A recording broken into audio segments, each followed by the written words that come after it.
Okay, welcome to the latest episode of the Edgar Rice Burroughs podcast, where we celebrate the work of the greatest adventure novelist of the 20th century. My name is Tim DeForest. I've written several books on pre-digital pop culture, such as the pulp magazines that Burroughs was often published in. And I am joined today by my two partners. Jess, go ahead. My name is Jess Terrell, and you would know me as the lead admin over at the Facebook discussion group for the love of all things Edgar Rice Burroughs, where we talk ERB pert near 24/7 a day. For the love of all things Edgar Rice Burroughs. And And I'm Scott. Scott Stewart, freelance editor and writer, and fan of these two guys, and big fan of all things that you can find ERBs associated with.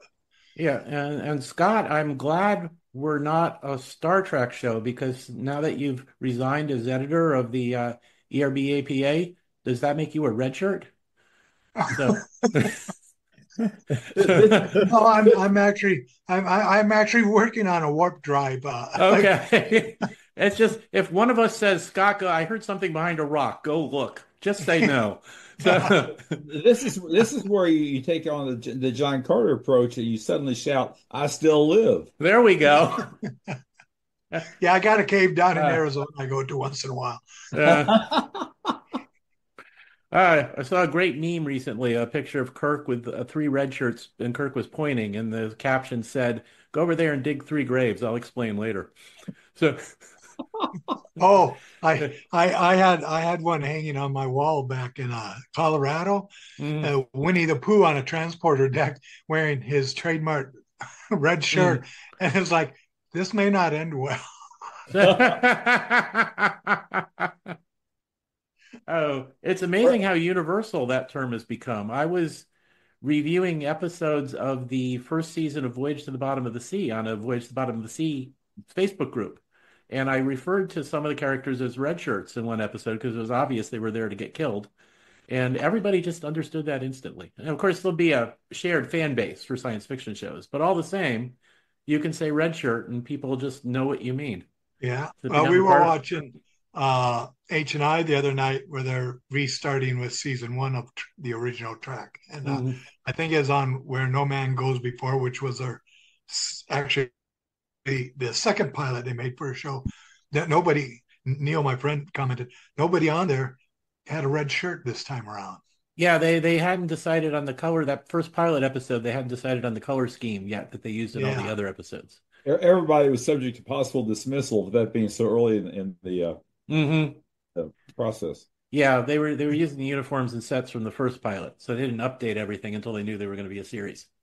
So, um, someday we'll do an episode just to talk about who would want to fight between Captain Kirk and Tarzan.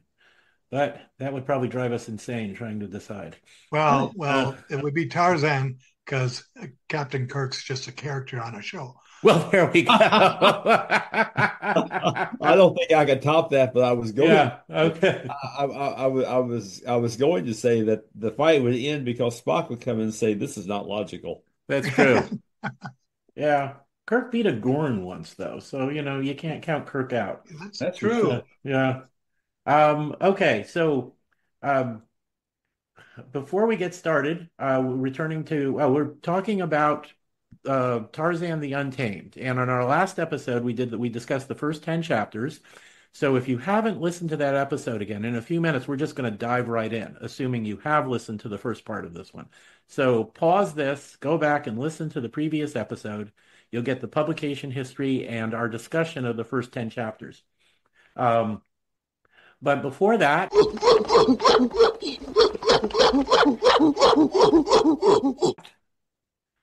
yes, I hear the apes of Kershak who were reminding us we have to remind people of our trivia question, which is, how did Nicholas Rokoff die? And if you know the answer to that, you send it to our email at edgarsmailbag@gmail.com. If you post the answer anywhere else on social media or anywhere else you see this podcast, it doesn't count. You have to send it to to that email, edgarsmailbag@gmail.com. It'll be in the show notes. And then you're in, we will draw somebody randomly from all the right answers.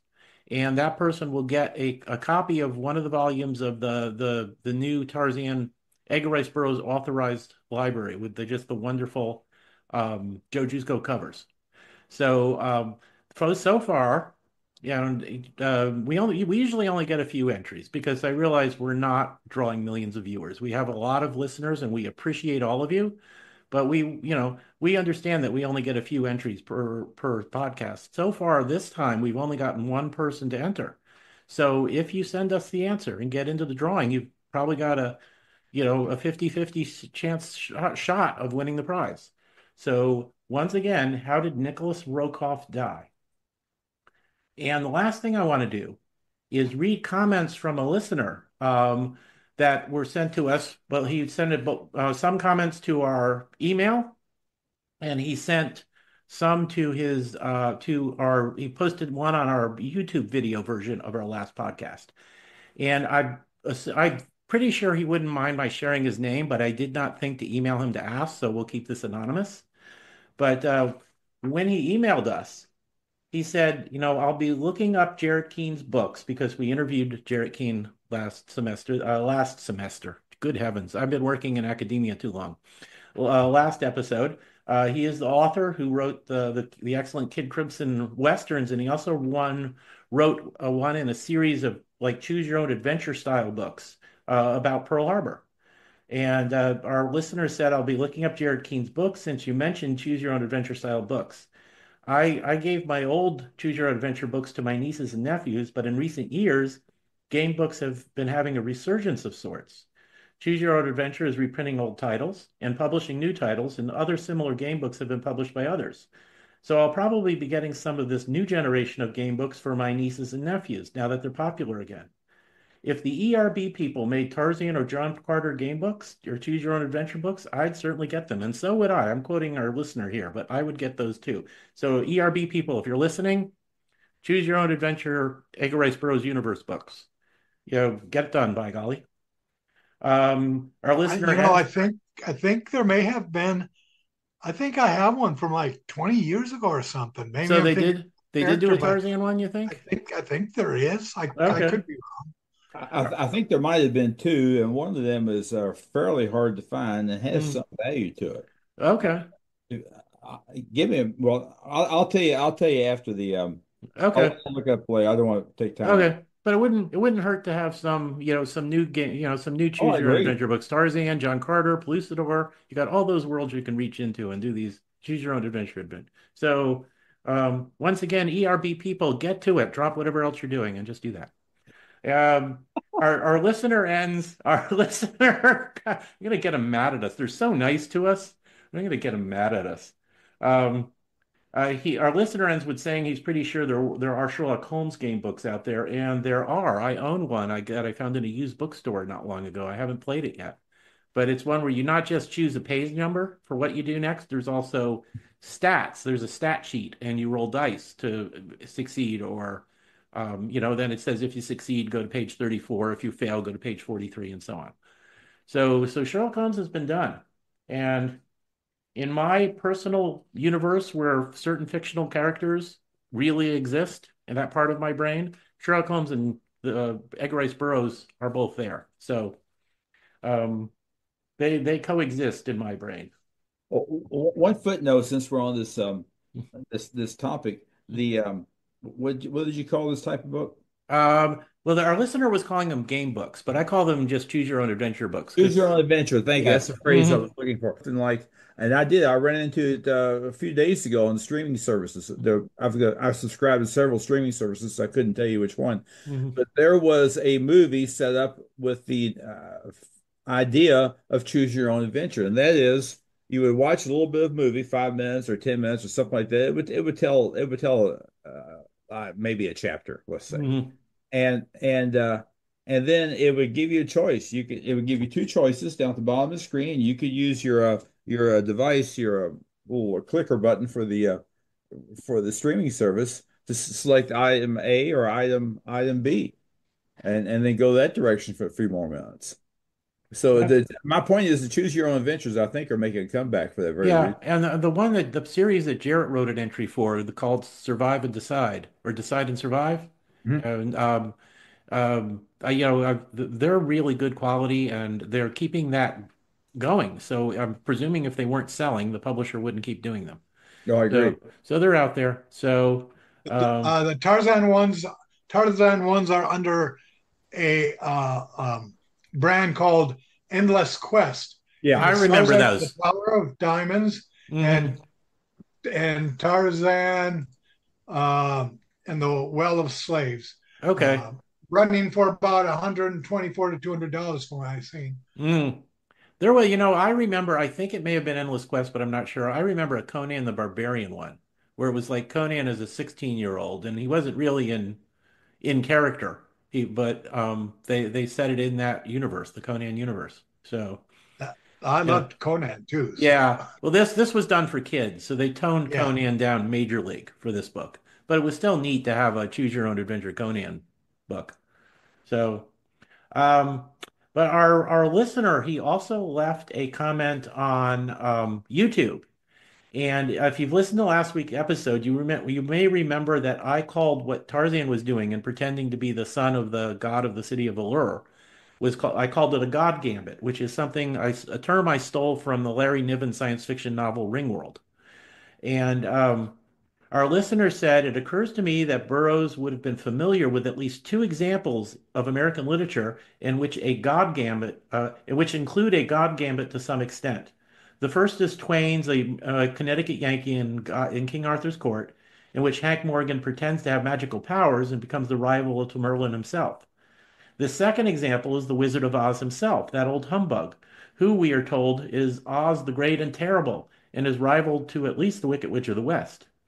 I'm sure there are pulp stories that have similar situations, but Tarzan the Terrible's pretending to be the Dor El Otho, the son of God, and having a rivalry with Lou Dunn, the priest, may be a literary antecedent in the works that Burroughs knew. And I think he makes a good point. Those are two books that Burroughs almost certainly was aware of, and there's a similar tactic by characters in those books. So I appreciate that, and listener, I'm sorry I didn't check with you to make sure we couldn't say your name because I'm 99% sure you wouldn't mind, but I didn't want to violate your privacy without your permission. Yeah, but we do very much appreciate your comments. Thank you for that. And before we get back to the book, just one more time, remember who killed Nikolai Rokoff? There's not many entries this time in the trivia contest, so if you send us the right answer to our email address, there's a good chance you'll win a book. Um, and we are anxious to give these books out because they're awesome, and we want to get them into the hands of as many people as possible. So and you got, just real quick, there is supposed to be DVD with the Choose Your Own Adventure Tarzan thing on there, and it looks like legal or not legal. hmm, YouTube has several of those adventures available for you to have part of the story going with the Disney Tarzan, and then it okay. stops and you decide which action you want to take for the story to continue. Oh, that's cool. So, okay, are we ready to dive back into the book? Yep. I am. Yep. Well, we were in chapter 11. Tarzan's entered Allure and he's pretending to be the son of God. Um, but Lodun, the priest, has gotten information that he's not. And when the chapter opens, Tarzan's studying the art on the wall of the garden. He's in the garden of Uloa. I have trouble saying her name, which is the princess of the city. And I'm going to quote the ERB list um, summary of this chapter because they say it great. They say it very effectively. Himself a barbarian, he greatly admires the ancient artwork of this barbaric culture. In the meantime, Khotan, the king, returns. He orders the guards to grab Tarzan. They're taken to the throne room. Lodon, the high priest, is there, and he brings in a prisoner who was who was with um, the tribe that Tarzan had fought before he came to Ulur, and he was there when Tarzan was knocked out. So he's going to say, no, he's not a god. He's just a guy. I saw him get knocked out. Tarzan keeps his cool. And he argues that, nope, nope, I am the son of God. You better not mess with me. But eventually he grabs one of his guards and he throws him into the other guards and he makes a break for it. That is chapter 11. One thing I want to say about it, and I think it adds interesting layers to Tarzan's character, that he has an appreciation for art. I think it's very understandable that he'd have appreciation, especially for primitive art, but that he's learned to appreciate art at all is just allow. it just reminds us of, despite him like preferring the jungle to civilization, it reminds us of how sophisticated he can be and how smart he is. Well, I took offense when it was the narrator who said that, wasn't it? The narrator of the story? Who just said that he appreciated, I No, who think. said that Tarzan's a barbarian? Who said Oh, that? that was how the person who wrote the chapter summaries for ERB list referred to Oh, it. okay, I'm forgetting we have that middle ground there. Okay. Yeah, Well, I still took offense when someone called Tarzan a barbarian because I know him not to be. Well, it's a fictional character, I realize, but I know yeah. him not to be a barbarian. Well educated, well spoken, hmm very intelligent, obviously able to adapt and takes great care of himself. That's not a barbarian there. In fact, Yeah. I wouldn't say that to his face. I do see the point though, because he does prefer the primitive jungle life to Yeah. civilization. Oh, yeah, he Um, does. Maybe he's smarter and than we are. Yeah, and also I've just reread some of the Conan the Barbarian stories where he kind of takes pride in being a barbarian and says we're less hypocritical than civilization. And Tarzan has that attitude sometimes as well. Okay. So looked at from that point of view, I see your point, Jess, and I kind of agree. But looked at from the point of view of the primitive barbarian cultures didn't have the hypocrisy that civilization has built into them, Well, okay, then I can certainly agree with that. then I can see it from that point of view. Okay. The young lady you mentioned, I think we concluded her name was Oloa. Does that sound I right? think so. I just keep stumbling over it. Yeah, I it's understand.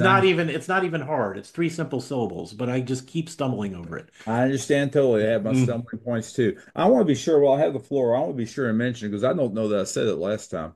Um, Jane, I think, is prominent in this story. We'll get to her eventually. And this along with the Tarzan's quest, I think really demonstrates mhm, Jane's ability, the things she's learned from Tarzan, things she's learned on her own, that is the ability to survive in the jungle, to take care of herself, to fashion weapons and to find food, to kill animals for food, that sort of thing. She's got basic, shall we say, basic Tarzan behavior down, so to speak. mhm, I think it's a shame. I realize I'm not criticizing Burroughs. I think if there's anyone to point the finger at, it would be the editors who said that the public wants Tarzan. They don't want Korok. And if Burroughs had asked the question, I think they say, well, we don't want a Jane adventure either. We want Tarzan because that's what the public wants. mhm, Yet female jungle heroes such as Sheena, to name one, there's maybe four or five others, were very popular with the public.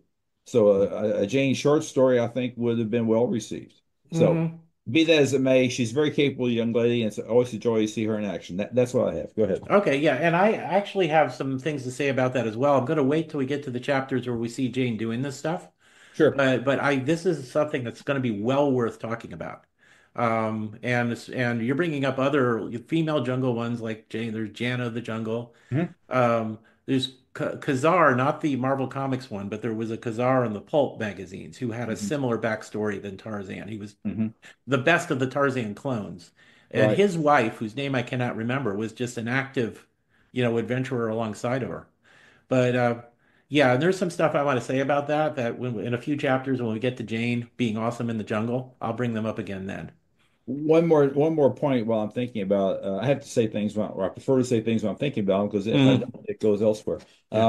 In addition to my Facebook discussion group, I maintain a page. That's a Facebook page where if I see a post with one of these uh, uh, Tarzan imitations or Tarzan clones, as I call them, I just simply share that information. I direct it over to my Facebook page. That way, I'm building raw, what I would call raw data. This is the old IT guy in me. Raw hmm information about those Tarzan clones. That is, getting their name, what they look like, and a snippet of their adventure, so to speak. That Facebook page, if anybody wants to look at it, it's available to the public. It's a Tarzan and the Clone Lords. No kidding. Tarzan and the Clone Lords is a Facebook page, and it's open for viewing if anybody wants to take a peek. All right, I'm done. Okay. Scott, any comments from you about chapter 11? Regarding the shifts in culture and art, we don't want to forget that Tarzan, as a boy, discovering the cabin where he was born in, used picture books and text and pictures to learn and teach himself from his side, English or communicative skills. Hmm. I don't know as a young boy how kind of interaction, if any, he had with natives, but we know as he gets older, he did. He learned about weapons. We know all people of all cultures, tribes, anywhere have art that they do to celebrate or to tell stories. So he's probably exposed to these in what we would call an evolving thing. He knew he's learning from them earlier, so I'm sure he learned to appreciate and realize that there's a significant importance to artwork, whether it be sculptures or straw dolls or petroglyphs or oil paintings in the Louvre. So I think he would be studying this when he's in a new culture like this. Yeah, and we know when he was growing up, even before he had significant contact with other humans, he would sometimes think about some fairly deep issues. There's a chapter in Jungle Tales, isn't there, where he's trying to figure out God? Yes, Yes. And yes. so that he might start to think if art, does art have a value in of itself other than just, I could see a young Tarzan, a teenage Tarzan thinking about issues like that. It's like, this just looks cool and it generates emotions in me and, maybe that's neat in its own right. So I could see him, even though he never took an art history course in the jungle. I could see Kershak teaching an art history course. That would be hilarious. Um, um, I Well, could didn't he. Sheeta do some paintings I used to sell? I think Cheetah did. Yes. So there we go. We jump over to the movie universe. Yeah. But I could see Tarzan being basically he is a genius. And I could see him on his own as a teenager thinking about art and coming to the conclusion that art has value, so that creativity has value. So, One more footnote to address Scott's point, and I'm speaking with incomplete information. I do not have my timeline in front of me, and there's several different timelines for the Tarzan world, so this is not exact. But I think I can say with some safety, or I wouldn't be saying it, that Tarzan did not run into another human beings now, until he was in his late teens, I would guess, around 17, perhaps 18. mhm. The incident where he found the knife and immediately used it to defend himself against a gorilla, if memory serves. He was right at 10 years old at that point. Mhm.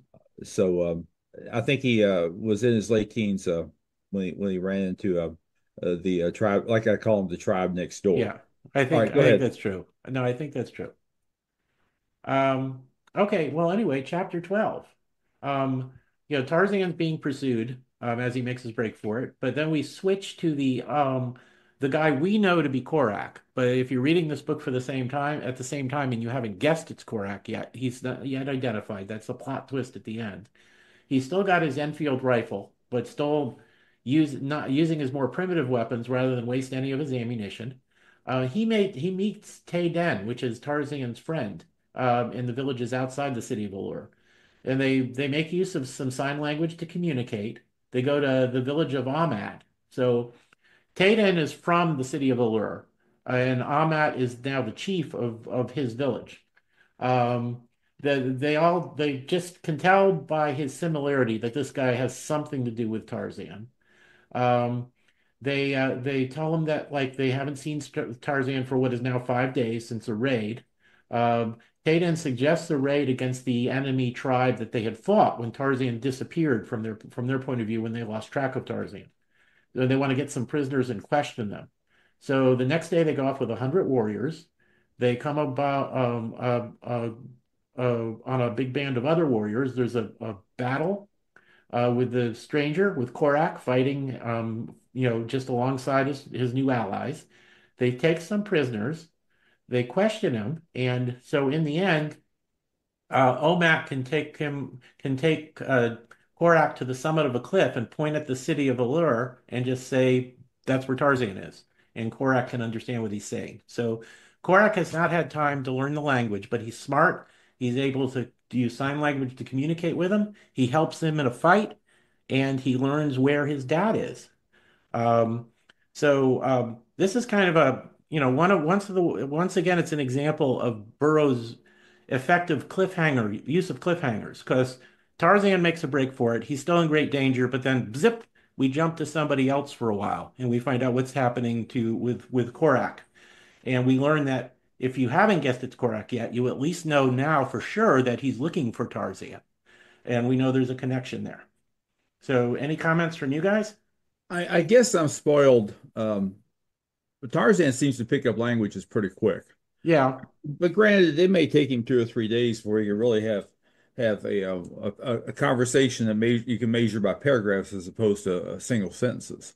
Korok is just so I have to remember Korok has just arrived there, right? He's only Hmm. been there for a day or so at best. Yeah, he hasn't, no matter how good he may be at languages, he just hasn't had time. Right, exactly. So I should cut him some slack. I Yeah. will say I will say that not only for Korok but for the reader as well that this provides some a status update, let's say, Hmm. to let us all know that Korok's on the right path, Hmm. that he's in the neighborhood, and I believe I'd have to go look, but I think there's been some other instances in the Tarzan books for sure where two parties were looking for each other. They were in the same neighborhood, so to speak, but never actually ran into each other. Maybe they were on either side of a mountain, or perhaps they were just a few hours apart. But it's a way I think it's a literary thing to tie those two parties together, so to speak, with a very loose rope, saying just be patient, reader. They still got a chance. Go Hmm. ahead. Well, one sort of example I can think of is Tarzan and the Lost Empire, where he sent Nekima with a note back to the Wazari. Oh yeah, And so every once in a while we get a scene of, oh, Nekima's with the Wazari and they're coming towards them, and then they right. show up at the end to help in the final battle. I think they brought rifles with them. Oh yeah, yeah. They were good shots. I believe in that same instant, that's where Nakima kept getting distracted with various odd end things. Yeah, it took him a while to get there because, oh, good, a bug, and so Suddenly, that's the most important thing. it is. Um, yeah. So, yeah, Scott, any comments from you on this chapter?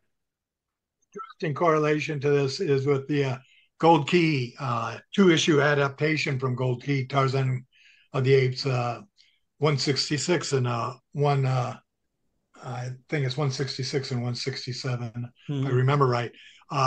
Korak has a minor role in it. This chapter related to the comic book is the first time we see Korak. We don't see his earlier battle or anything. And of course, since it's Russ Manning drawing it, if you read the comics, you instantly know it is Korak Yeah. because of the way Oh. he's portrayed there. And then he only shows up one other time, but I won't say Hmm. anything about that till later on in our discussion. Okay. Well, I should mention, or I will mention, that I pulled those out today myself and took another look at them. I hadn't looked at them in a long time. It's just totally a delight. So if you, to anyone who owns these Gold Key Tarzan comics, if you haven't looked at them in a while, do yourself a favor and pull them out and look at them. And if you don't own them, I think you probably still find them at eBay and places like that. You Go can ahead. And also pretty reasonable prices. It's a very niche market. you can also look at them online at the ERB Zine. Yes, you Uh, Yes. can. And I should mention that because I do that all the time. Good point. yeah. Thank you. And yeah, Jess, you mentioned that, it was probably in part the editors who were saying we don't want Korak, we want Tarzan. And I'm sure that's Right. true because he had introduced Korak and then Korak never played like rarely played a huge roles in the stories after that. But Let's Gold Key, of mention, course, had their own Korak series that ran for yes. quite a long time. Yes, they did. So Korak could find his own readership. I think the thing was you didn't want him replacing Tarzan. You still wanted Tarzan, but you could Yes. have Korak doing his own stuff, and people would have enjoyed that, and they did enjoy it when Gold Key got around to doing it. Right. Well, my statement came from, and I know this is documented. My statement came, I'm pretty sure, from the Porges biography, Okay. which is a huge document that Hmm. goes into great detail about Burroughs and the everything he went through in creating these stories. Okay. So I'm pretty, if it wasn't Porges, it'd be Dick Lupoff's book, but I'm pretty sure it was the Porges book. Okay. Yeah, Well, the when I'm go ahead, sorry. Scott. No, go ahead, Scott. I was going to say the Gold Keys Korak series, I think, ran to issue 44 or 45, Okay. but worked well enough that when DC gained the rights and Joe Kubert was doing the Tarzan stories, Oh yeah. Korak also had his series. And now that Yeah. might have only been 12 or 20 issues, not quite as long, then became part of Tarzan family. But Korak is like my favorite of the Tarzan characters because when I was a kid, I want to be the son of Tarzan, Hmm.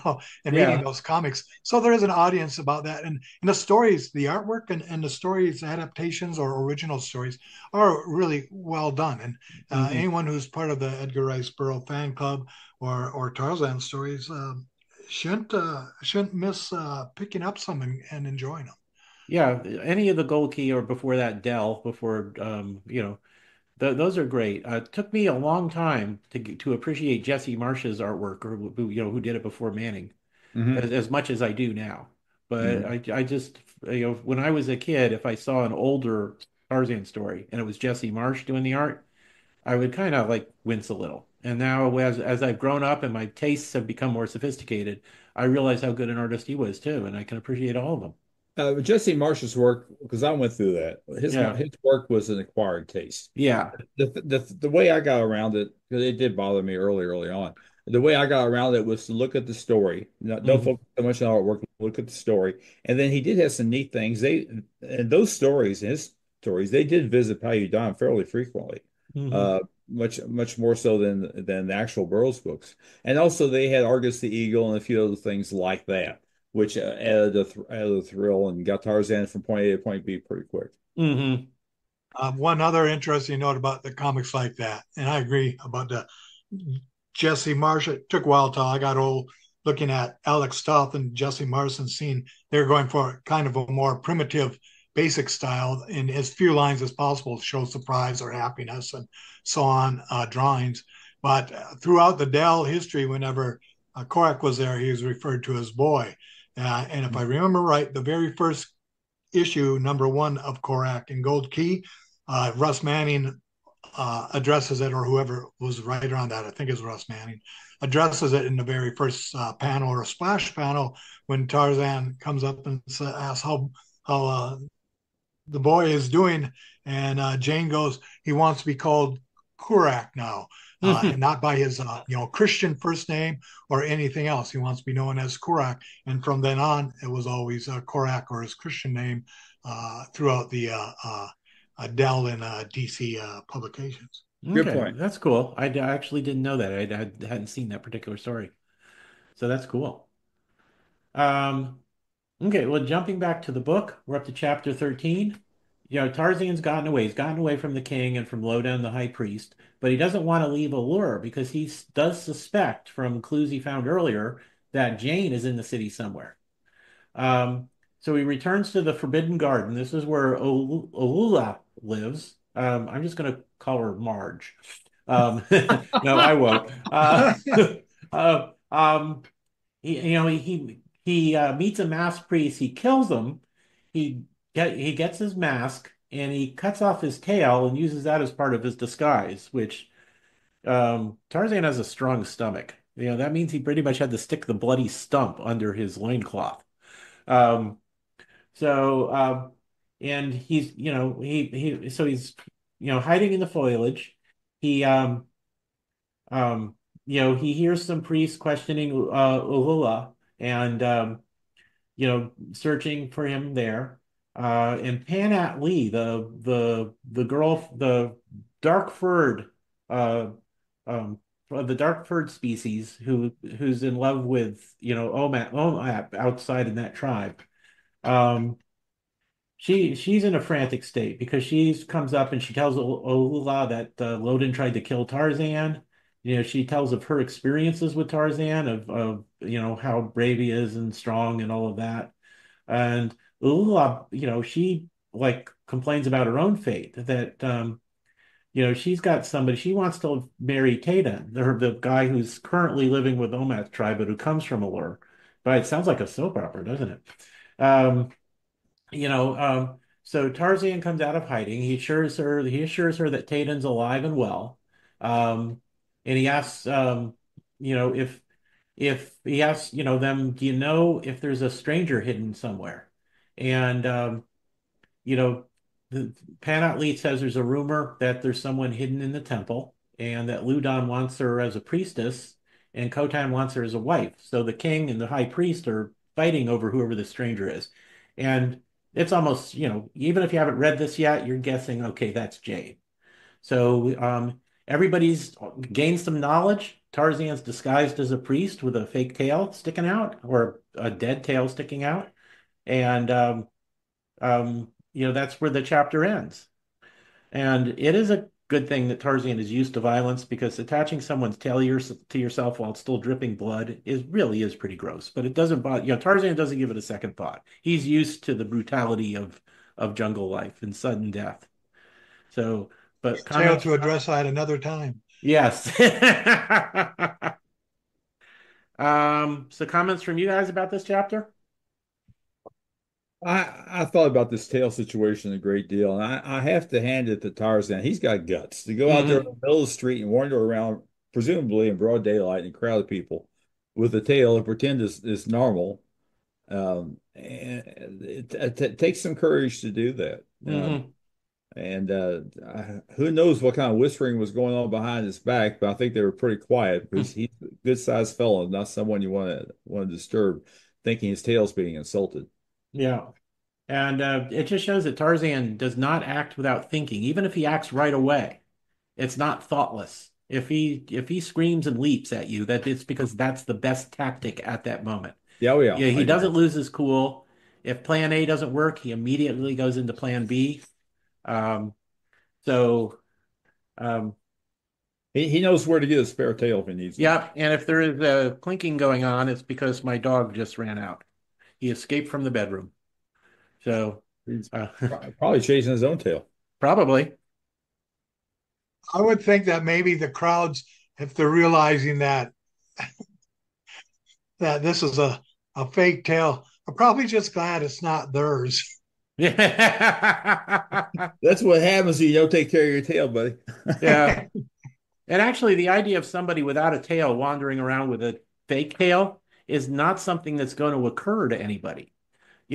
They might think this guy's tail is a little droopy, but they're not going to think, oh, it must be a fake tail by someone who doesn't have one because they've never experienced anybody other than Tarzan who doesn't have a tail. You know what? They may be inclined to keep their distance because whatever he's got, they don't want to catch it. That's true. Yeah. If he's sick and his tail is drooping, they don't want to get near him.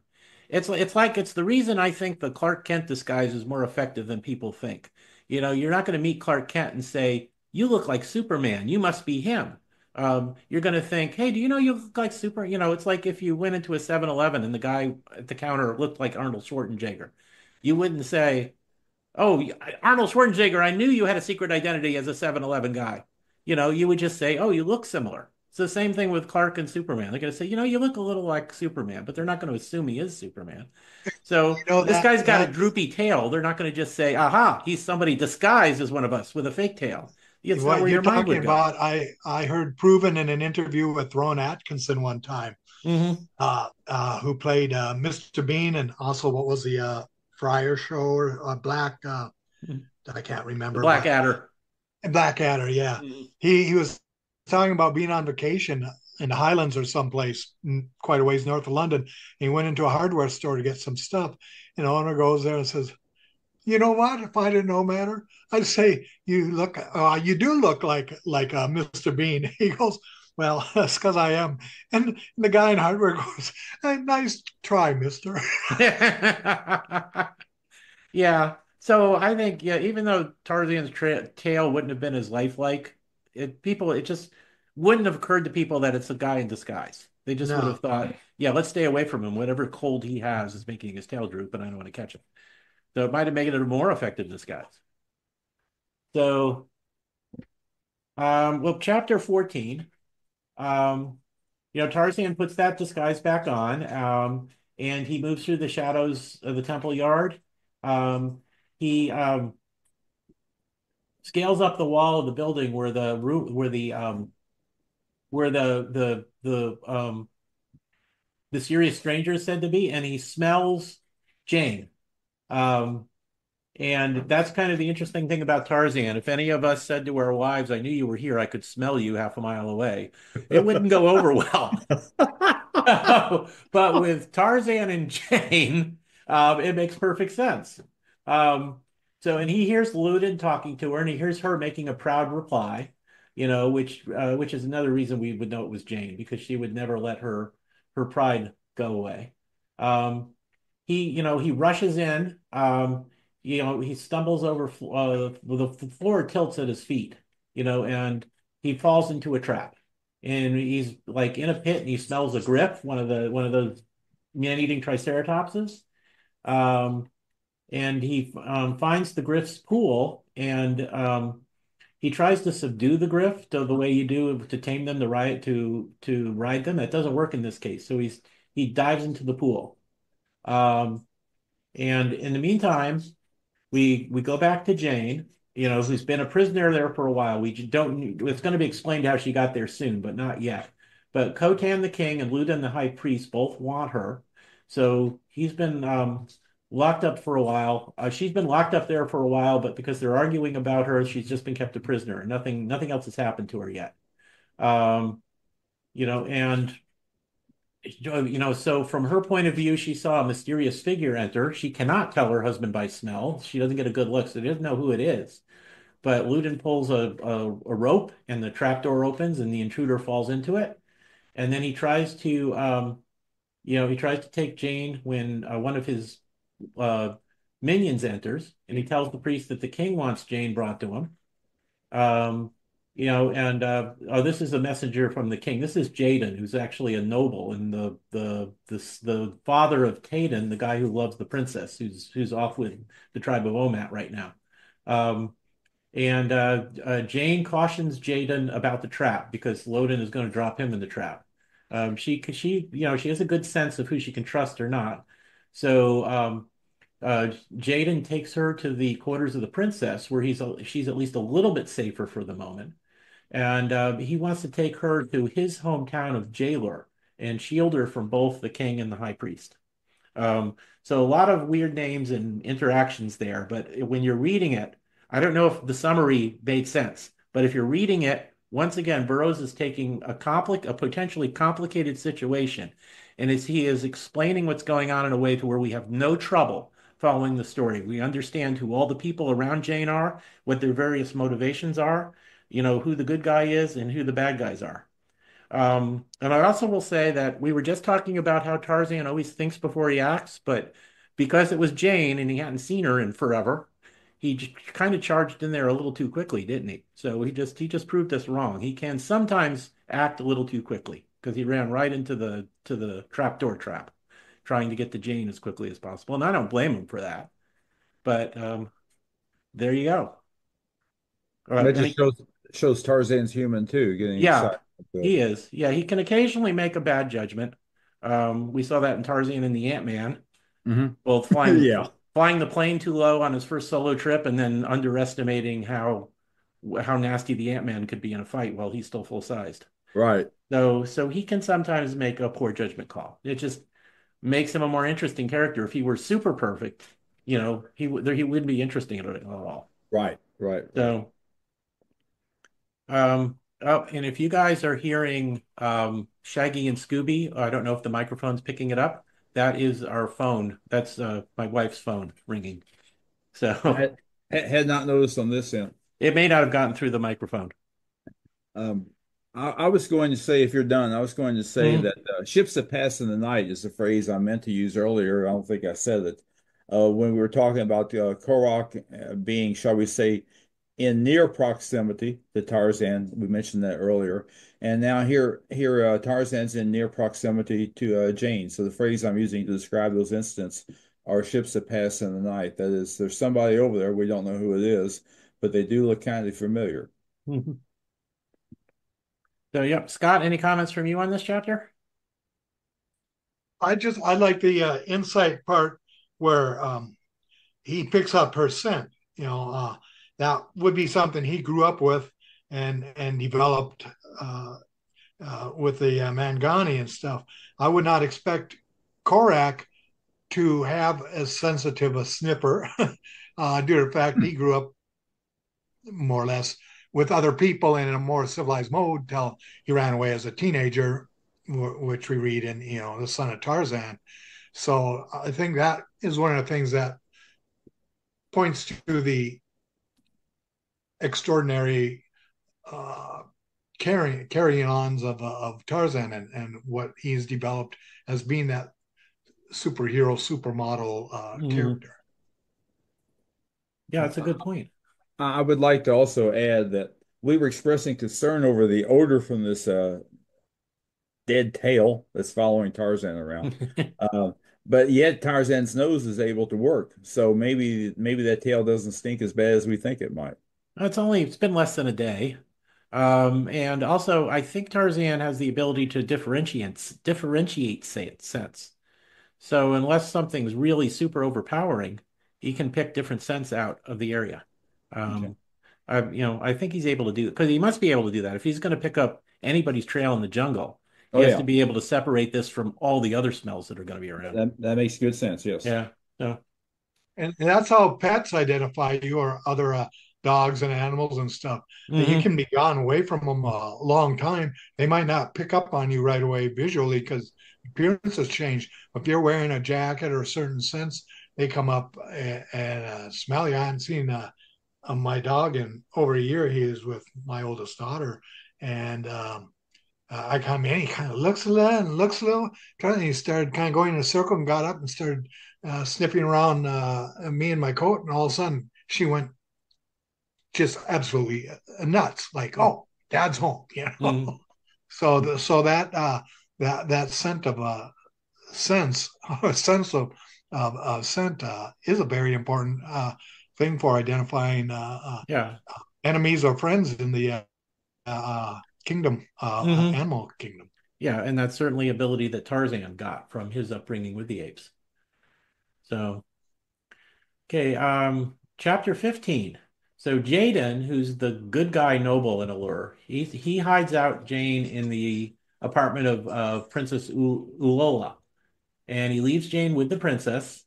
In the meanwhile, Khotan, the king, is having a banquet, and getting drunk, and tempers flare, and he was going to give his daughter to Bulat, who's another noble and kind of a jerk. But in a drunken fit, Bulat kills Khotan. Um, he proclaims himself king, um, but there's some followers, some various other followers object. There's a battle between, Bulat's people and Jaden's people. Um, Mosar, who is the son of Bulat, seizes Jane and he escapes.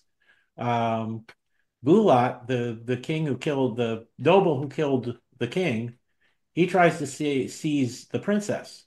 But Panat intervenes, and they're all rescued by Tarzan, who kills Bulat.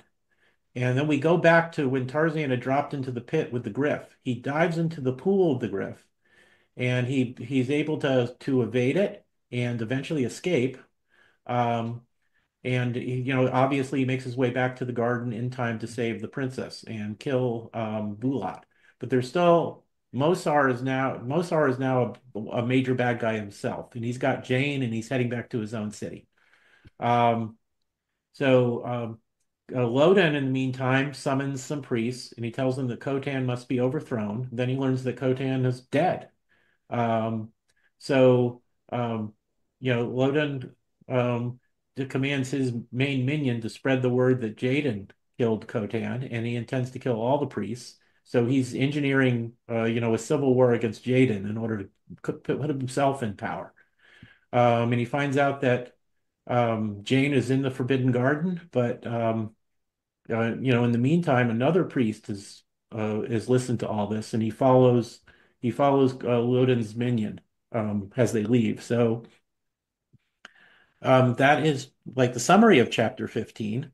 And I thought when I read this for the first time, I was very surprised. I remember being surprised when Khotan was killed. I figured he was going to be a major bad guy right until the climax. But there's some complicated plot twists in here. Khotan's abrupt death, Jaden having to fight some assassins, Loden working behind to increase his own power. But once again, Burroughs takes all this potentially complicated stuff and he tells the story very clearly, so we as readers never lose track of what's going on, and we're always able to follow the story. But comments from you guys? Go ahead. I'm trying to find out some info about this Forbidden Garden. Oh, that's the where I think you're Lula was stay, and it's forbidden because if you're just a normal guy, you're not supposed to go in there. Oh, that's it? Yeah, pretty much. Yeah.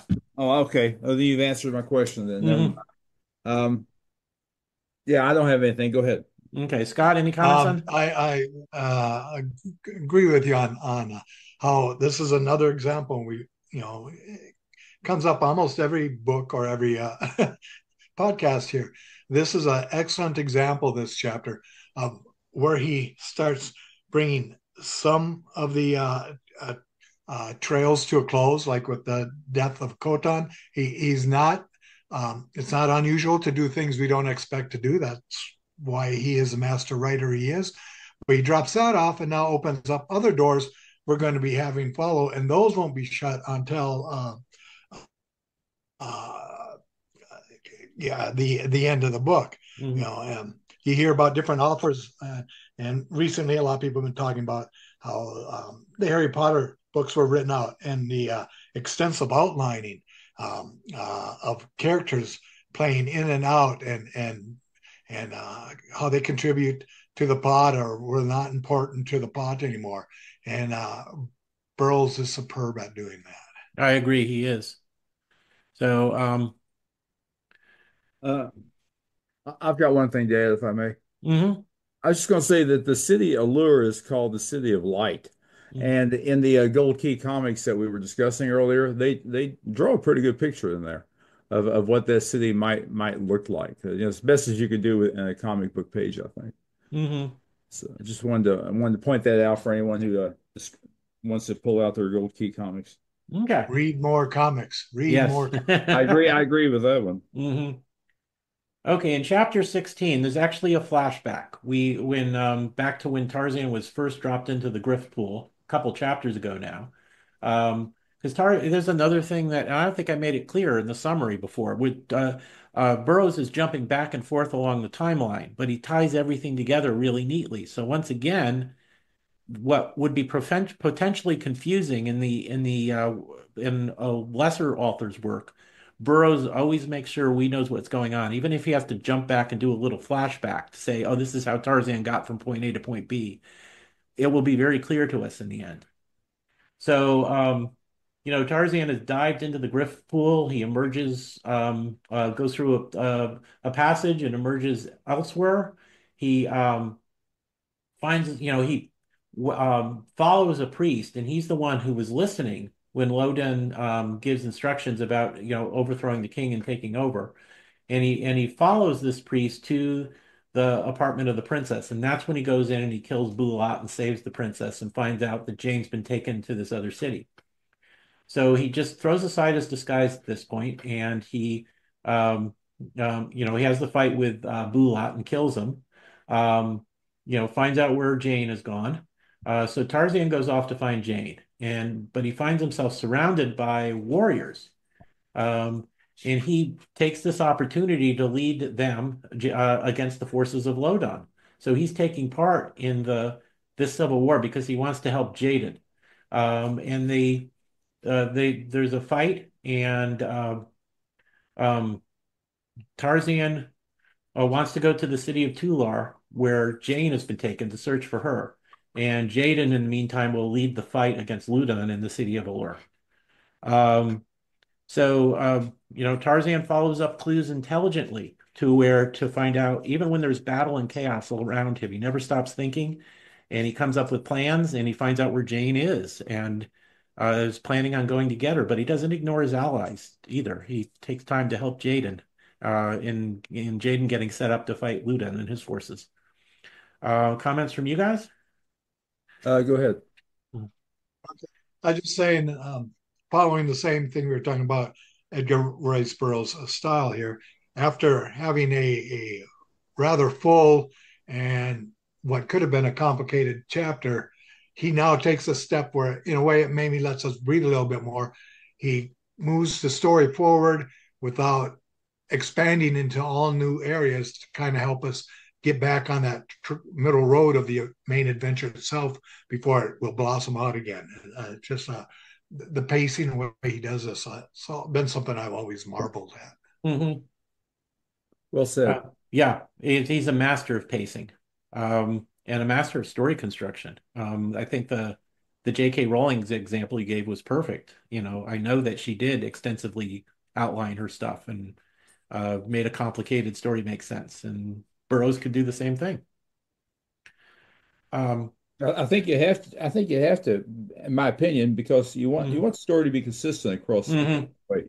you You don't do. want your hero to be wearing a yellow shirt Hmm. and then make some reference to a blue shirt, let's say, Yeah, without having an opportunity to change clothes, or you should tell the yeah. reader he's going to change clothes, I think. And Burroughs left quite a body of work. I cannot think of a major plot hole in any of them. His worlds were self-consistent, and Mhm. um, I mean, even Arthur Conan Doyle once called John Watson James Watson in one story because he forgot his name for one story. But Burroughs never did that. So he always kept everything These books straight. overall, compared to like the Harry Potter books, we do find breaches in chronology Hmm. and characters at different stages of their life or ages. But book per book, all the books themselves are so well self-contained, is maybe one reason that makes that type of whole even more apparent than it would than if it was just Yeah. your As, standard as, book. as, as Burroughs fans, we like to talk about the correct time discrepancy, but we're not bothered by it. It doesn't interfere with the stories at all because he was just No, that good a storyteller. So, um, okay, chapter 17. We're at Jane's point of view as she tries to break free from Mosar, the guy taking her to the other city. Um, and she's carried to the shore of the lake to a fleet of canoes, and they get in and row off, and she's in the back of the last um, canoe. And here we do a kind of a flashback to how she ended up here. She'd been captured by the Germans at the beginning of Tarzan the Untamed. And one particular German, Lieutenant Erich Obergatz, he was the only one left of the original ones who captured her and wiped out the Wazari who were at her home, because Tarzan had found and killed the others. And see, Sherlock is objecting to the Germans who killed. Come on, come down, boy. Um, Obergotz took her off into the jungle. They were held captive by a native tribe, or she was, but when um, it became obvious that the tribesmen were going to kill them both, they had to kind of escape together. They went through the great marsh, the great swamp that's around Paludan just by dumb luck. They crossed it during a dry season where it was easy to get across. Um, and then she eventually lost track of Obergatz and she was captured and she's been a prisoner for a while, long enough to learn the language and kept kind of safe other than being a prisoner because of the rivalry between Loden and Khotan about who gets to keep her. Back to present day, she slips over the side of a canoe, and she swims to the shore. She's naked and unarmed in a savage land, but she's happy because she's free and she knows how to take care of herself because she's learned this stuff from Tarzan. So she makes a temporary camp in a tree. She gathers wood. She makes weapons. She makes a spear. She starts hunting and she can defend herself and she's really proud of her handiwork. And we were talking about this earlier. What I wanted to say is initially, when Tarzan and Jane got married, she told Tarzan, "We're living in London and we're not doing this jungle nonsense anymore. I've had enough of that. I was captured by an ape, I was captured by Opar. I'm done." And Tarzan, because he loved her, agreed to that.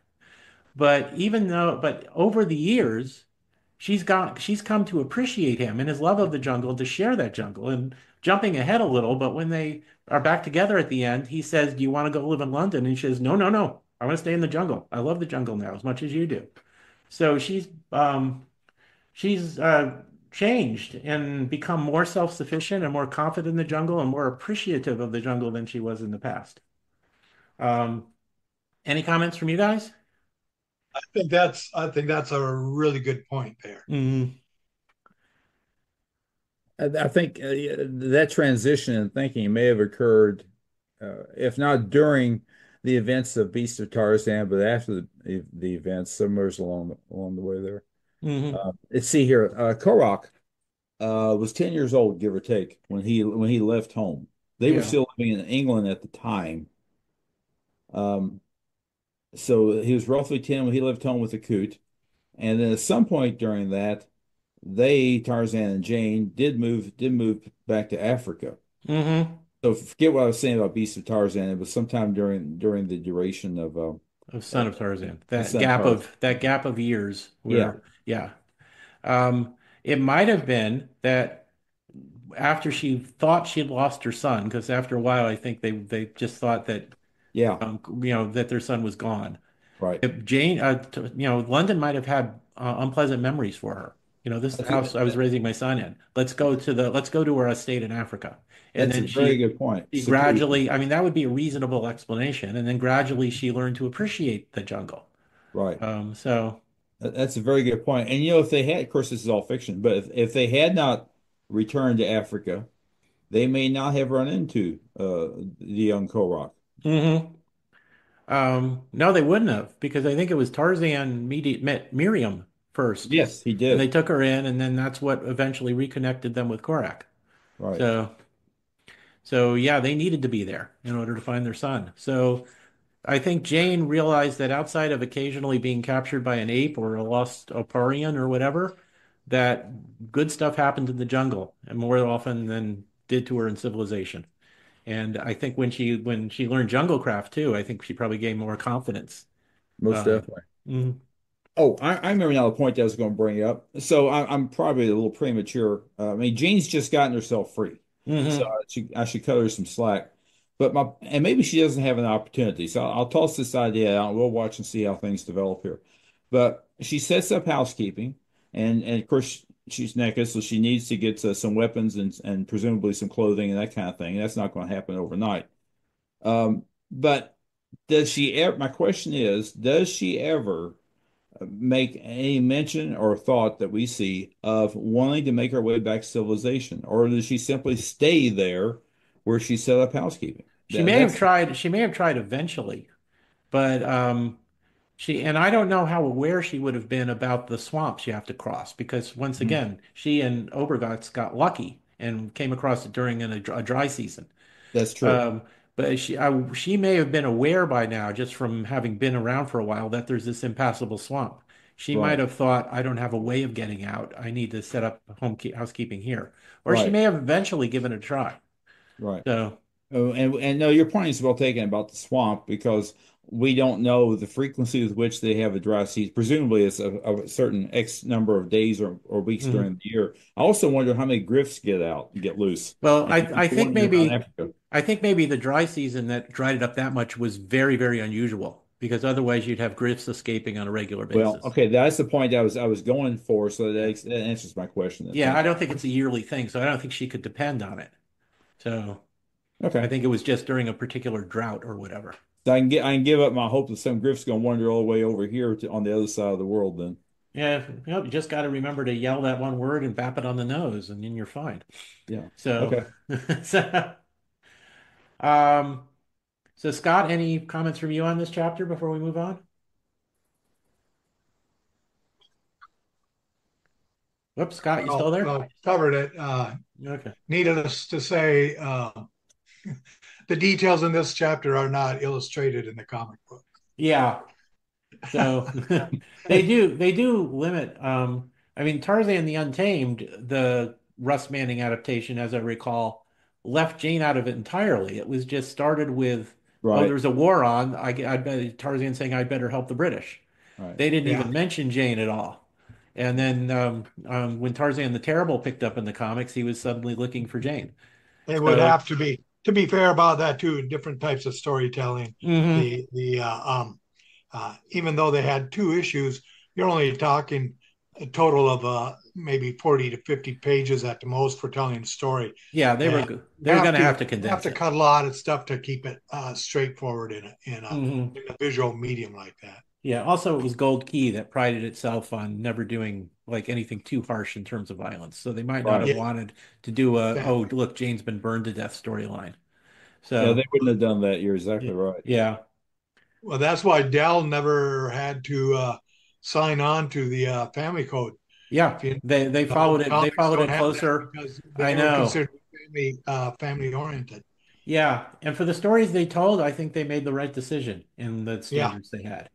The one time I can think of a Dell comic where their standards got in the way of the story was when they did a comic adaptation of The Searchers. Because there's a scene in that movie where they find the girls was captured by Indians years ago. Right. yeah, And because John Wayne's character is basically broken by bigotry, he's going to shoot her at that point. And they left that out of the comic adaptation, which means at the end, where he decides to take her home rather than kill her, it doesn't have as much emotional impact.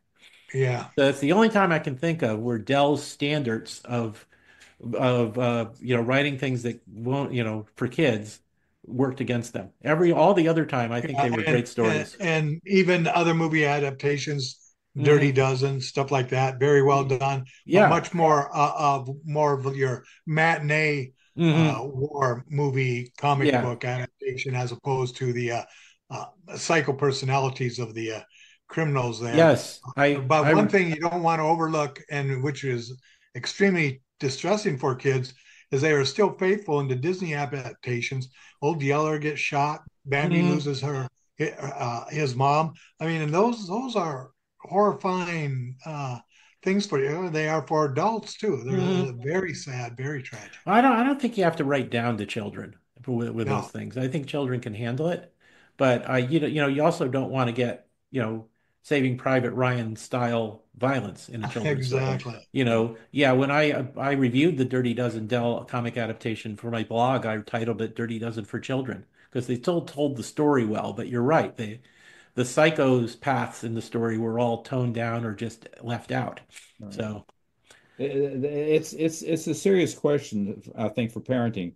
And the mhm. important thing, first of all, children are going to learn about real life sooner or later. So they Yeah. need to understand how to handle it at an early age because the next day some tragedy may happen and they're going to go Hmm. into shock.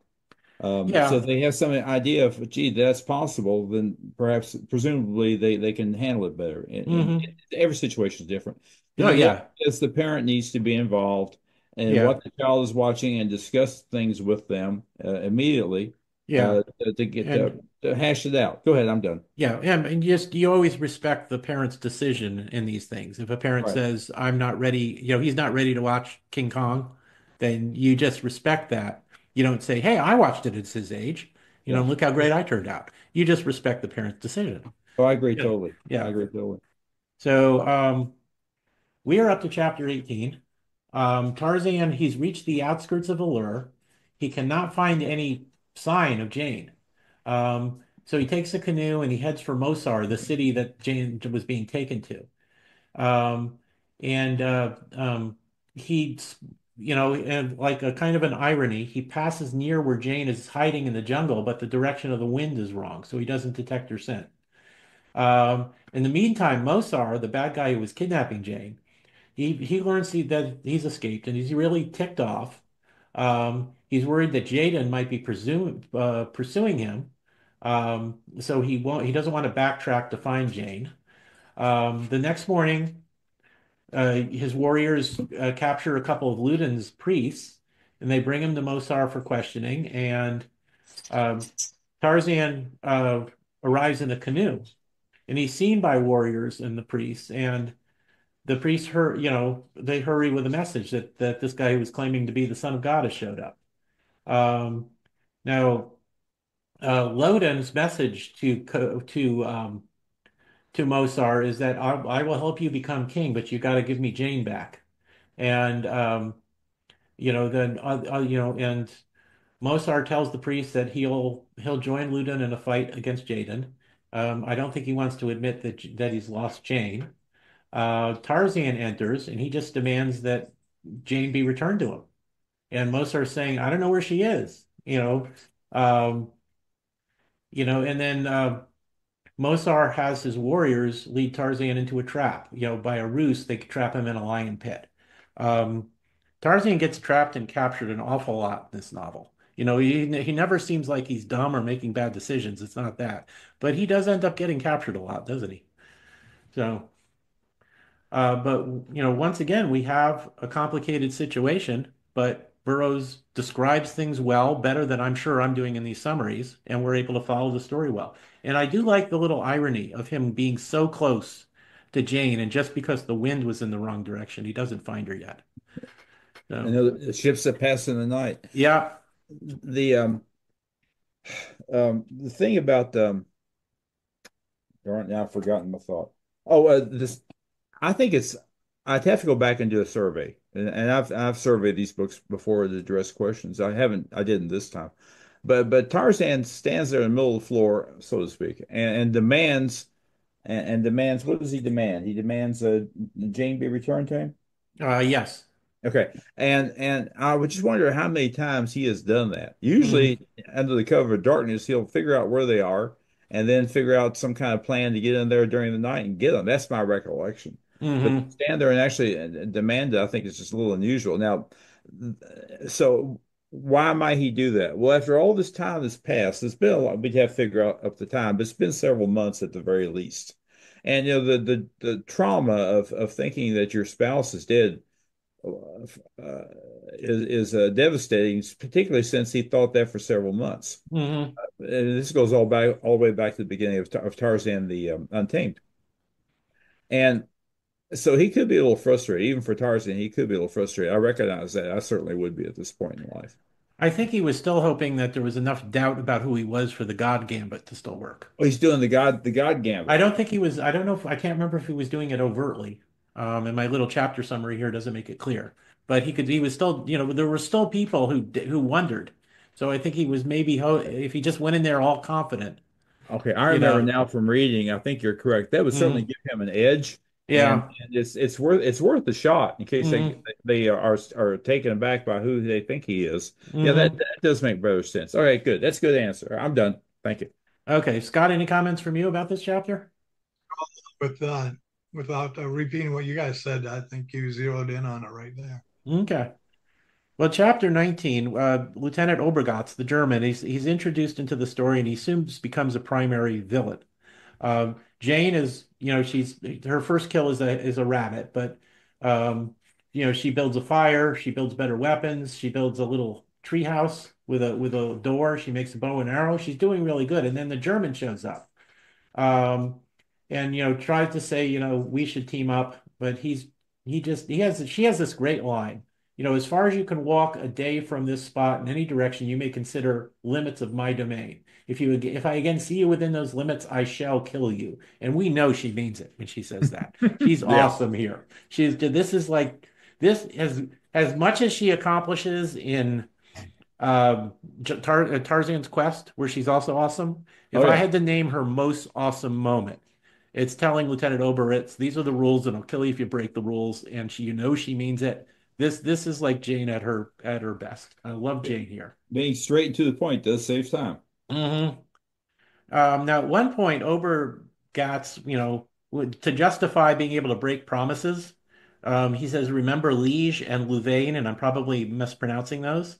Just a little history. The sack of Louvain was the German assault on the Belgian town of Louvain, and I'm probably mispronouncing it.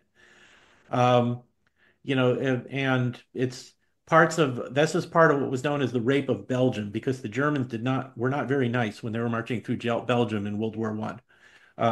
They weren't as bad as they were in World War II, but they still, there were several days of pillaging and brutality. Over 200 people were killed, 1,500 people were deported to Germany, where they were kept in an internment camp. The library of the Catholic University of the town was destroyed after it was set on fire, and over 1,000 homes were destroyed. So the Germans did not acquit themselves well. And the Battle of Liege, which is the other thing they mentioned, was the opening engagement of the invasion of Belgium in the first battle of World War II. And the city was protected by a ring of modern fortresses that were able to delay the invasion enough for the British Army to come over and start helping. Um, so these were just two examples of what was seen as German treachery or German brutality. And at one point, Oberletz, when he just Obrecht just says, you remember those towns because it just means we can do whatever we want. It doesn't matter what we promised before. So this is, World War One has just ended in real life when Burroughs is writing this, and he's still portraying Germans as villains, something that would cause him to lose a lot of German readers over the 20s, which is why he made several Germans heroes in his later books to On try and horse. win back the audience. Yeah. But right now, Germans are still automatically evil. And that's just the historical context of the examples that Obregatz uses. So, yeah. So anyway, any other comments?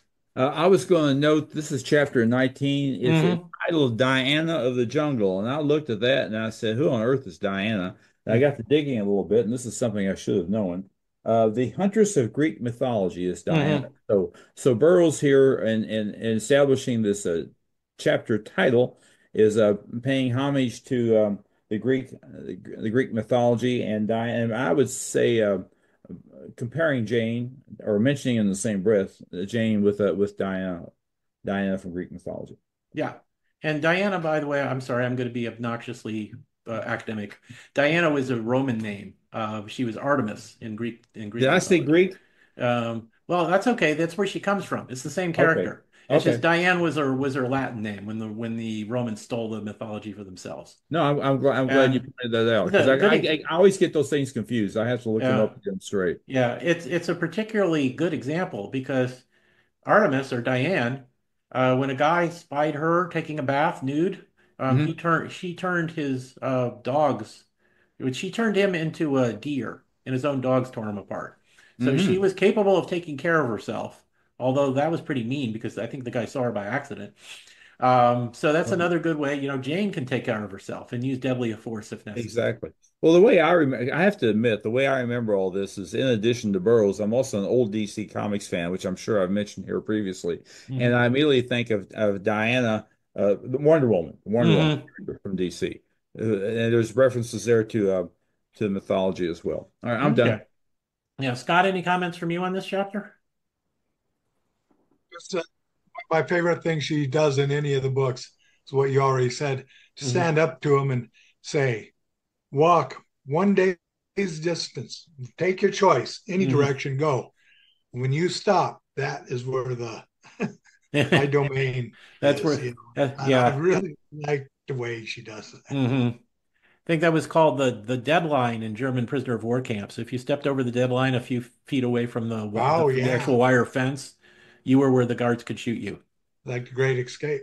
Yes, where Steve McQueen's character found a blind spot in the wire over the deadline. He and his Yeah, motorcycle. Yeah, after he escaped, he did his, but it's in there specifically because Steve McQueen said, I'll be in the movie, but you got to give me a motorcycle chase." So, Gotcha. so they actually had to film those parts with a stunt writer early before he got there, or he would have kept insisting on doing it himself. And they can't risk him getting hurt because that would slow up the filming. Oh, most So definitely. he would show up and say, "I'm ready to do the motorcycle stunt." "Oh, we already did that. Sorry." So, so Well, the insurance cost on the stunt guy's got to be less than the insurance cost on Steve McQueen. You would yeah, I mean bet that. it sounds harsh, but if a stunt guy breaks his leg, you Right. hire another stunt guy, Yeah. right? Whereas Yeah. Steve McQueen breaks his leg, you lose millions of dollars while you stop filming. So Yeah. I understand that from a business point of view. So um chapter 20. The battle in Allure between Jaden and Ludin the High Priest continues. Some of the warriors side with Ludin, um, and the princess Ulula, or darn it, Marge, and Panat Lee convinced some of the warriors that those are loyal to Jaden of Tarzan's loyalty and that they got to stick it out. But the tide of the battle is turning against Jaden. He takes this princess and her women, and including Panat Lee, and they flee to his city of Jailor. And in the meantime, in the city of Tulor, Tarzan's a captive in that lion pit, and he works to free himself. Um, and it takes him a while to figure out how to get out or to activate his plan. Um, but he's working on that. Um, and Ludin's main minion, Pansat, arrives, and they're supposed to slay Tarzan. He hears them approaching. Tarzan's guards don't want to go in because they fear his strength. The cell opens and 10 warriors leap in and they hurl their clubs at an object by the opposite wall, but nope, Tarzan's gone. He's managed to get the bars off, working over several days. He's gotten um, the bars off of the window and he's made a break for it. In the meantime, Jane is having trouble with Lieutenant Obergatz, who knows where she is. And he's afraid that he's going to show up at night. So one night there's a sound that awakens her, and she thrusts her spear through the door and hears somebody falling to the ground. It's Obergatz. And she secures the door shut again, and she's awakened again. She hears another, somebody else outside at the door, and she gets ready to stab a second time. Um, and that is chapter one. I got to say that Tarzan demonstrates enormous patience and determination when he escapes from the lion pit because it takes him a while to figure out, oh, I got to gradually loosen these bars and get out that way. That's going to take a while, but that's the only way out. So he's patient and he does it. And Obergatz, in the meantime, he's moved totally into crazy town. He's no longer rational. Um, and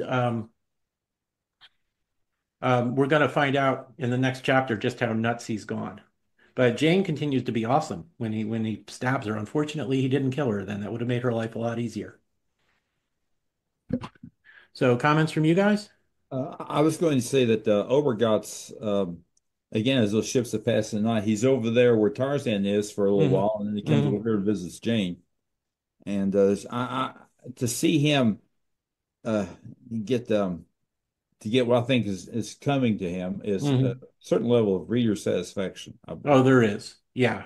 And Jane The should pat herself on the back for being able to create a pretty secure, say fairly secure home, so to speak. That's where her defenses are working as she intended. Go ahead. Sorry, my dog Sherlock agrees. Sherlock, stop. Sorry about that. Sherlock needs a Dr. Watson to keep after him. Sherlock does need a Dr. Watson or an Irene Alder. That's Okay, that's okay. Angela's taking her back into the bedroom, so I'm not even going to try and edit that out. A dog bark is fun. So, Scott, any comments from you about this chapter? I kind of like the way he lays it out there. The three main streams going on here. You have the lure battles going on. You have Tarzan Hmm. being with the pit, and you have Jane still alone, but being able to take care of herself, and of course, kill a person who we're going to just say deserves it. Uh, Hmm. um, but very straightforward, clean storytelling on this because we're seeing that we're getting very close to a lot of stuff's going to happen in the next couple of chapters, and a lot of things are going to be bouncing around. So I Hmm. like the way he presents the action in this. Yep. I agree. And it's just another example of how well he uses cliffhangers, jumping from scene to scene at key moments to just keep the tension high. Um, so chapter 21, titled The Maniac, this is where we see, I think I jumped ahead a little. This is where we see Tarzan um, gradually making a opening in the window in order to eventually get away and escape. Um, he has a battle at the gates of the city, which I've listed as one of our possible awards for the Bertha Kitcher Award for Best Action Scene, because there's a great fight scene at the gates of Allure before he gets away. He gets into the jungle. He finally smells Jane, and he gets to her tree, and he's the one at the end of the last chapter was lurking outside, but they identify each other before there's any friendly fire or friendly spear thrusts, and they're finally reunited. Um, and they begin the next day they start to head home. In the meantime, Lieutenant Obergatz was stabbed, but he didn't die. And he's just full of hatred, and he's just gone completely nuts. He is indeed a maniac. He's wandering around. He comes to a river. Um, he's completely insane. He gets into a canoe and he goes to the temple in Allure shouting that he is the great god. And Loden hears this and he sees this as an opportunity. This is somebody I can claim as God and control, and I'll be in charge. I'll be pulling the puppet strings. So he acknowledges Obergatz as Jad Ben Otho, the great god. Um, so Tarzan and Jane are together again. Um, and Obergatz is nuts. But this allows him to be used by Loda to keep control over Allure by, claiming that he's God and pulling the strings behind him. So Loden is somebody who just, he's completely evil at it, but he can like adapt to the situation too and think his way out of things. That's one reason he's an effective villain. As the situation changes, he can change his plans so that he's still a threat to the bad guy, to the good guys. So comments from you guys? Well, I wanted to clarify here and confirm because I don't have the original book in front of me. I'm just using the summary here. Mm-hmm. In chapter 21, where we are presently, Tarzan and Jane have been reunited, right? Mm-hmm. At the end of chapter 20, like the last paragraph there, Jane hears a noise and someone trying to get into her cabin. I presume that is Tarzan, That was right? Tarzan, Okay, yes. But that's what I recollected. before she accidentally stabs her husband, which would have been truly embarrassing, Oh yeah. they figure out who each other is. Yeah. So who Yeah. each other are. They figure out who each other. I don't know what the grammar is for that sentence, but anyway, They got together. they got together. Yeah. So Because when we saw that back in chapter 20, we saw that last sentence. And of course, I have not looked at the original book of at this level of detail, in this area. But I remembered that this is about the point where they get together. I know that guy that's trying to get in there is Tarzan again. I know that. mm, I just knew that from having read this story many times previously. Um, I just expected the summary to actually come out and say at some point. I could see the cliffhanger thing, but yeah. down there where they summarized chapter 21, they should have said, "Well, Tarzan and Jane got back together," and they do Mhm. say it, but not if she had. They don't resolve the cliffhanger for us. That's my point. That's Yeah. exactly my point. Mm. I'm still hanging on the cliffhanger. Okay. But that's just that's hindsight is 2020. All right, I'm Okay. done. That's enough Yeah. for me. Any comments from you, Scott? So kind of a cliffhanger on top of a cliffhanger. And we Hmm. talked about the threads that were in the previous chapter in storytelling. Now we see that uh, the bulk of them are coming up because, okay, everything's advancing. You're going to see all of these start coming together in the next 3 to 4 chapters when the book finishes. Again, it's a great setup for, okay, it looks like in a way the story's done, but oh no, there's some things that still have to be resolved, and it's not going to go easy. Hmm. There's always some loose ends. There always is. Um, chapter 22, Tarzan and Jane travel. He finds a griff and tames it, so they're riding a griff. They're spotted by some warriors from Allure, so Loden finds out they're still out there, and he just wants to send guys out to capture them.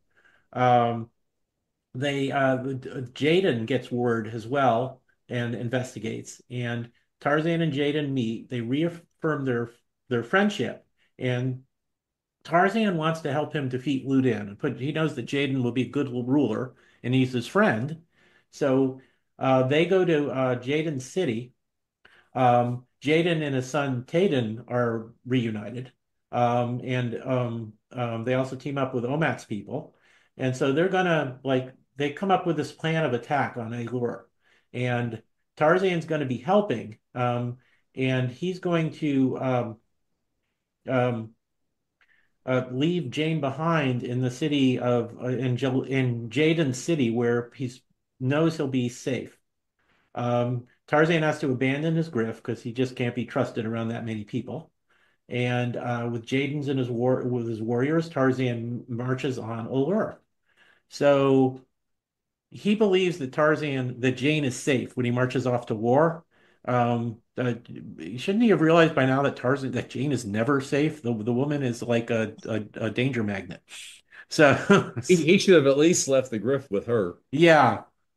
Um, or it just should have said, can you put 20 guards around her and let nobody in without a secret code word or something. Yeah, then Yeah. those guys get a free griff out of it. There we go. Yeah. And who would turn that deal down? Just one used griff, only used only by a grandmother to go to church on Sundays. So, so Scott, any comments from you? Uh, I like the use of the grift here. Hmm. I like that a lot. I do too. Yeah. Even though the griff doesn't really do anything other than give them a ride, it's just a cool image. Yeah. And so, okay, we're moving along here. Chapter 23. Um, so, it's nighttime now. And the bad guys, Loden's people have found out that Jane is in the other city. So they send in some guys who capture Jane, put her on the bottom of a canoe, and they get back to Allure. And as they do, there's a long file of warriors and that's on its way under cover of darkness to attack the city. Tarzan's going to lead a band of warriors through a secret passage, and Jaden and the rest of the warriors, the main force, will attack the palace gates. And a messenger has been sent to Taden to bring him and his forces in from another direction. So they've got like this three-pronged attack. Uh, and but the plan goes awry. You know, Tarzan sees Pansat carrying the captured Jane. He charges. He gets separated from the guys he's supposed to be leading. He's trapped by behind a stone door. Pansat gets to Loden and tells him that Tarzan is a prisoner. Um, Jaden's fighting, but they've overrun the gate, but they can't get any farther. And so the tide of the battle is turning against Jaden's forces. Tarzan and Jane are now both prisoners. So at the end of chapter 23, all seems as lost. So I think we know by now we're getting into the climax because all the good guys and bad guys are more or less in the same place. And at the end of this chapter, it looks like there's no way the good guys can win. So that tells you, other than you're looking and there's only a few pages left in the book, this kind of tells you that you're coming up on the climax, I think. Any comments from you guys? Well, I thought we were coming up on the climax there when Tarzan and Jane got back together, and I thought Obergotz was dead, but he's still alive and kicking. Mm-hmm. And they since then they've gotten back to their friends, and they've got a grift to deal with, and Tarzan had to help them out. Still a lot more going on here. Yeah, We're not done yet. yeah. Scott, any That's comments? Yeah, Scott, any comments from you? I like the fact that Tarzan actually sees Jane being carried away instead of finding out about it later on. But Mm-hmm. like you said, doggone it, he ends up in a trap again. Yes, he does. He does. He's just captured again. It would be interesting to go back and count the number of times he's captured and compare it to other novels and see, like, you know, Tarzan capture index that goes book by book for how often he's captured. I think this might have the highest capture index. He doesn't still have that tail with him, does he, by any chance? No, he's gave up that disguise a few chapters back. Well, So that thing might be stinking now. that would Effective weapon. definitely be smelly by this point because he would just kill another priest and get his tail. Well, no, So don't do that. All right. yeah. That's enough from me. Okay, chapter 24, The Messenger of Death. Great chapter title. Um, so the sun has come up. Jaden's forces are still holding the gate. Um, but Ludon's telling them that Tarzan is a prisoner and that the god himself has, Jen Ben Alpha, the great god himself has appeared to champion Ludon's cause. Um, but that, of course, is Obergotz, who's Obergatz, Gartz, however you say it, being used by Loden. Tarzan's brought out. He's thoroughly tied up so that even he can't snap loose. Um, they're about to sacrifice him. Jaden by now is a prisoner, and he's also brought to the altar. And Obergatz is going to personally sacrifice them all. And as Tarzan is strapped down and Obergatz is raising the sacrificial knife, there's a rifle shot, and Obergatz falls dead. A few more shots, and Ludon and the other, minor league bad guys, Mosar and Pansat, are dead. Um, and this is like a last minute rescue by Taden and Omat and his forces, and the guy who's been with them the whole time, who is in fact Korak. So if you hadn't guessed it before, then you now know that this is Tarzan's son, and that he's saved his ammo all this time for just in case he needed it at a key situation, and this is when he needed it. So he just snipers all the bad guys, and the good guys take over, and um, that's it. So. And this is a real moment of awesome for Korak, his last minute sniper work, just saving his parents and saving the whole day, is just pretty awesome on his part. So, comments from you guys? So actually, in reality, despite my earlier comments, I never want these stories to end. Yeah. And then and you know down deep, well, we haven't had why is Kolrock here? He's just been wandering around. We haven't seen him really do anything. And here he comes through at the very end and saves the day. Hmm. And he was very diligent. Now, we probably have commented on it before, very diligent with keeping his weapon and his rifle in good working order and dry. Hmm. Yeah. Whenever he would cross the river, generally wading his way through, he would when he got to the other side, he'd take it apart and clean it up and make sure it's good and dry, make sure his ammo was in good shape before he moved any further.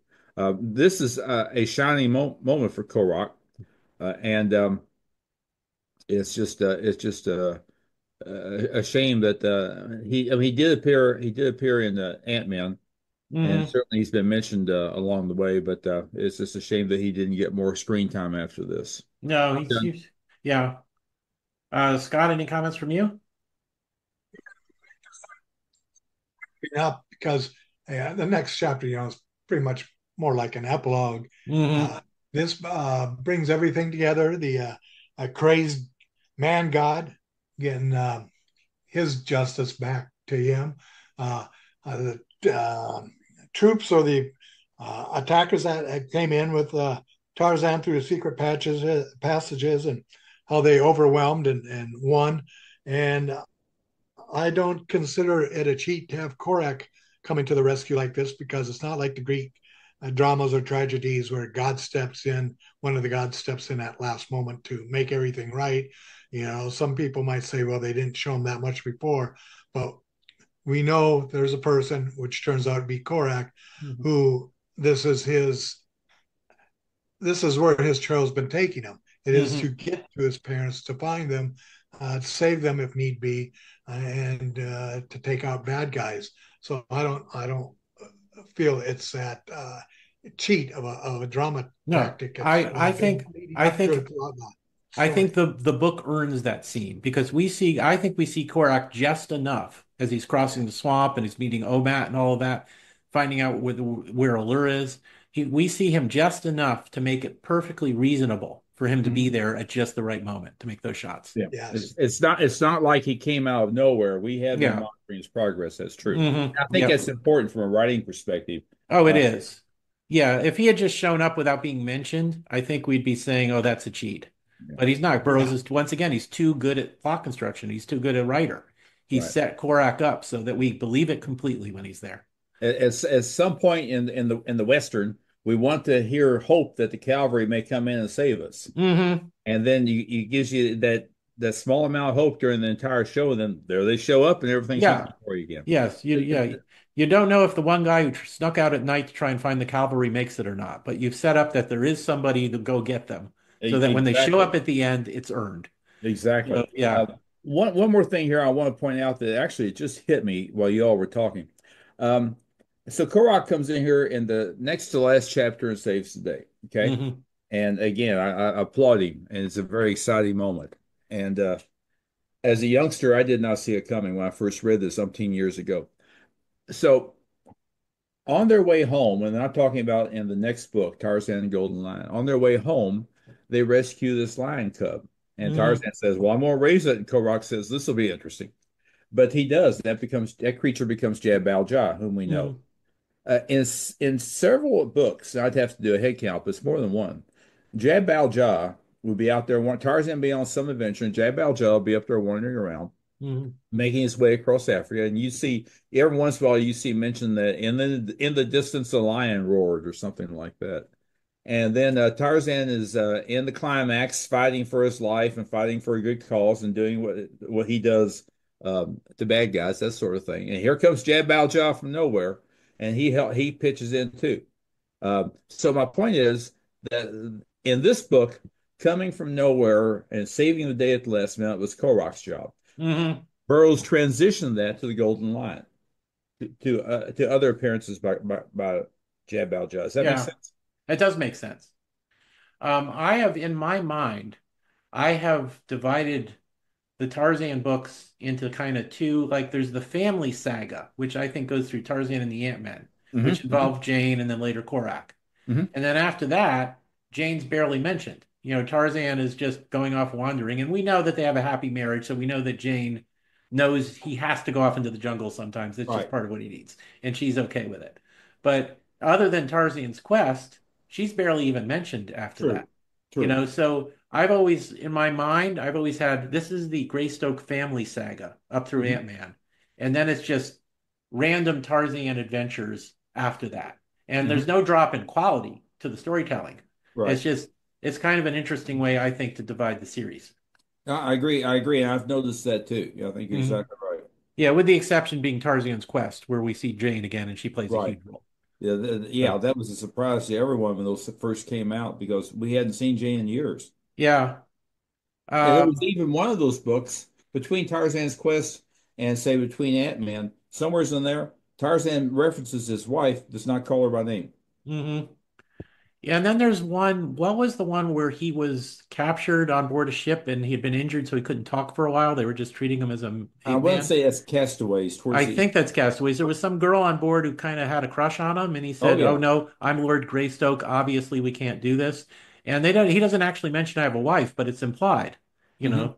Hmm. So, so yeah, I've jokingly said that Tarzan becomes the most inattentive husband in the world, but we know that from Tarzan's quest, they had a happy and fulfilled marriage. Exactly. So Yeah. she was okay with him going out on his trips. He had his man cave wasn't a room in the house; it was Africa. It was all of So, Africa yeah. and all the lost cities he could find. Mhm. I'm done. Okay. Yeah. Okay. In chapter 25, it wraps everything up quite nicely. Um, Jaden becomes king. The priesthood's turned over to the women. They come up with a compassionate religious system that does not include human sacrifice anymore. Um, and um, they head home, and the way they get, I love the way they get over the swamp. They want to get home. Do they have to go through the swamp and fight reptiles? No, they don't. They can ride the griff across the swamp, and no, none of those big reptiles are going to mess with the griff. And they just, when they get to the edge of the swamp, they send the griff home again. So it actually makes me wonder why we don't occasionally see a griff in Africa, since they can go through the swamp. They probably just don't normally want to. And so they head on home, and Tarzan does. I can't remember if it was this chapter or an earlier one where Tarzan asks Jane, "Do you want to go back to London?" And she says, "Nope, jungle, jungle for me now. I get it. I just want to be with you in the jungle." Right. So, um, but anyway, any comments from you guys on this last chapter? I no, I'll no, I will definitely say I enjoyed the book. This is one of my favorites. This is one Yeah, of the best. yeah, I agree. I Great agree. world building, great adventure, great battle scenes, great characters. I agree. Yeah. I, Sean, or Scott, Sean. I've changed your name, Scott. You're a red shirt, and now we can't keep track of your name. So you're just fading away there. Okay, Scott. I'm sorry, could Scott. he Any could last have co quite easily ended book on the last chapter. Like I said, this is more of an epilogue. You Yeah. know, it's sort of like Wizard of Oz. It could have ended with her going home, but then Hmm. at the end, it's like, oh, you were there, and you were there, and you Hmm. were there, and Toto's here too, and so they're all, everyone's kind of happy, and everyone's rejoicing, getting married, writing grifts, which would be really cool, and Yeah. and heading home on it. So I think it's a nice way to do it. Leaves it with a, Hmm. uh, a And pleasing resolution yeah, and a believable one in terms of the type of story we're hmm reading. and there were a few loose ends to tie up. You wanted to, Yeah, make sure they got rid of the human sacrifice thing and all of that. So, and that Taden and Omak could marry the women they love. So you did want to get those few loose ends tied up. And I'd So, mentioned earlier about in the comic book with Korak. This is the second time he appears. mhm, In the comic, they do a lot with the uh, Griff in the beginning, then a little mhm, appearance of Korak saying, "Yeah, I'm looking for Dad." You know, mhm, then they got a little bit with Tarzan and female mhm, and jungle adventure there, and then it breaks right into basically the full battle of here with Korak popping up at the end and everyone's going to go home. So it's really basically three, you could call it four main scenes, scenarios from the book that are adapted into the comic, which serves the story very well because you want to see the action with the grift and you want to see mhm. the battle. And meanwhile, everyone's on their own little adventure to reach this place between the prime three, Tarzan, Jane, and Korak. Yep. Um, okay, and that is the Tarzan the Terrible. If you if we which is Tarzan the Untamed and Tarzan the Terrible together just go together very nicely. So whenever you're rereading them, I would recommend you read them in that order, one after the other. But you don't have to. They're each an independent story in their own right. Um, but then, yes, I hear the challenge cry of the great apes that's reminding us it's time for us to will give the Bertha Kircher Award for the best action scene. Um, and the nominees are Chapter Two's fight between Tarzan and Omat, which was interrupted by the arrival of a saber-toothed tiger that they had to then team up with to fight. Chapter 8, the fight between Korak and the giant reptile, where he swam underneath it to slice it from underneath. Chapter 14's encounter between Tarzan and the Griff, which wasn't a lot of action, but it was, the Griff pursuing him through the trees and him eventually figuring out how to tame it. And chapter 21's fight between Tarzan and the soldiers at the Gate of Allure, where he was trying to escape, which was a pretty awesome fight scene in its own. So of those, which ones would you guys give the Bertha Kircher Award to? The first choice was chapter one, Tarzan, the fight. Yeah, chapter two actually, where Tarzan and Omat fights. Oh, The Mac, thank you. Omat has knocked out Yeah, Taden, and then he and Tarzan fight, and then yeah, a big lion shows up, and they team up to fight it, and then everybody becomes friends. yeah, yeah. I think the thing that strikes me there is two opponents suddenly Hmm. uh, uniting against a Hmm. common enemy. I really Yeah. like that a great deal, so I Hmm. would opt for that fellow. Yep. Scott, how about you? Um, I would actually put chapter two at number four, but then as the fourth choice. But then the other three, uh, I want to go with Korak and the giant reptile. But I think if we knew it was Korak, of Mm-hmm. who he is and what he's capable of, and whether that reptile was or was not identified, I would have liked to seen the fight even expanded, like Hmm. to another half a page or page. It seemed to finish easier than I would expected.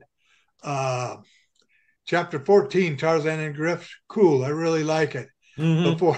for narrative, I'm going to go with 21.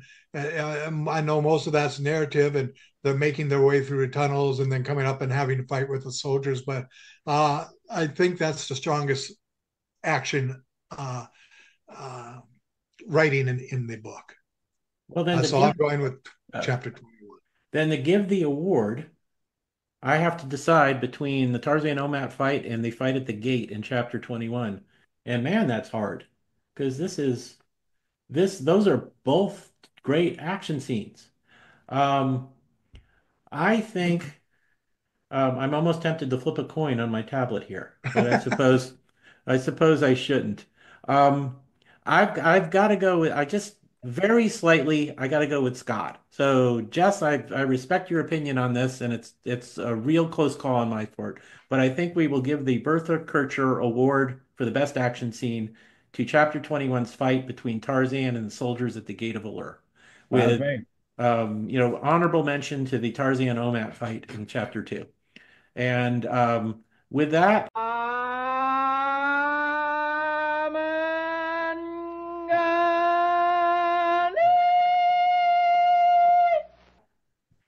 there is the victory cry of the apes to honor this award. And that is our second Bertha Kircher Award for Best Action Scene. For Tarzan the Untamed, it went to Tarzan cleaning out the German trenches with using a machine gun, a hungry lion, and some hand grenades, which was That was unanimous, if I that was remember right. unanimous. I believe we were unanimous on that one. I posted that comment today in my discussion group, by the way. Okay. So, so that is it for Tarzan the Untamed. Those of you listening, remember there's only one entry so far in our trivia contest. How did Nikolai Rokoff die? So you have a good chance of winning one of the new authorized editions of the Tarzan series by sending in an answer to Edgar's mailbag at gmail.com. That will also be in the show notes. And yeah, I think that's it for this episode. I always appreciate you guys taking the time to do this. Thank you. Thank you for tolerating my barking dog a little while ago. But I'm going to start reading him Tarzan stories so he'll know when to bark at dramatic moments. I have So, I have to throw in here. I know Golden Line would be coming up, and we covered that a year or yeah. two ago. But I'd like to see an overlap in a new story where as a sequel to this, where Tarzan ends up going to Washington D.C. and getting involved with a whole lot of con men slash politicians. It could be Tarzan versus the grifters. So, okay. My apologies. That's okay. That was so bad it was good. So, okay. Just appreciate everybody listening, and I hope you enjoyed this podcast. We have not yet decided yet what our next book will be, but I will be checking with Jess and Scott so that we can figure that out and set a date for hopefully not too long in the future. And so once again, my name is Tim DeForest. I keep a blog at comicsradio.blogspot.com, and you can find a link to my books on Amazon.com there. Jess, do you want to just say goodbye and plug your Well, a couple things I made. First of all, refresh my memory, please. Whereabouts is our podcast store located? Our podcast store is at Cafe Press slash ERB podcast. There'll be a link in our show notes for it, but Okay. I'll send it to you as well if you want to post it. Okay. So, and I will mention, as I did last time, that one of our best-selling items and the few things we've sold is the Griff. People have bought Griff T-shirts and cups, and somebody bought a Griff carry bag. So, Well, griffs are in. I mean, everybody's wearing griffs, and in fact, the griffs finally got figured out how to get across that great swamp. So griffs are in for this year. hmm So. Yeah, all the fashionable people are wearing griffs. Exactly. So yeah, you go to any black tie ball and the people there's griffs all over the place. So I agree. so With that note, maybe I should be saying goodbye. My name is Jess Terrell, and I really had a wonderful time here with Scott and Tim, as I always do. And you will find me every day, more or less, at the Facebook discussion group for the love of all things Edgar Rice Burroughs, where we talk ERB pert near 24/7, as I like to say. The love of all things Edgar Rice Burroughs. Scott, I think you're up. Yeah, and Scott Stewart here. Since I tended to throw out the idea of reading comics uh, often enough, uh, I suggest going out to erb.com. I believe that's correct. If the audience members have not already gone out there, and for a very low fee, you can get access to all the modern comic strips dealing Lad and Lion, uh, the classical Mad King, I Am a Barbarian, Jane and Tarzan and Korak Adventures that a great team of writers and artists have been producing on there with new strips weekly and super quality mhm. stuff. Really, really recommend it. Yeah, the current storyline in one of their Tarzan strips is Tarzan having an adventure with the time traveler from H.G. Wells's The Time Machine, and fighting Morlocks, and that is just awesome in its own right. So Indeed.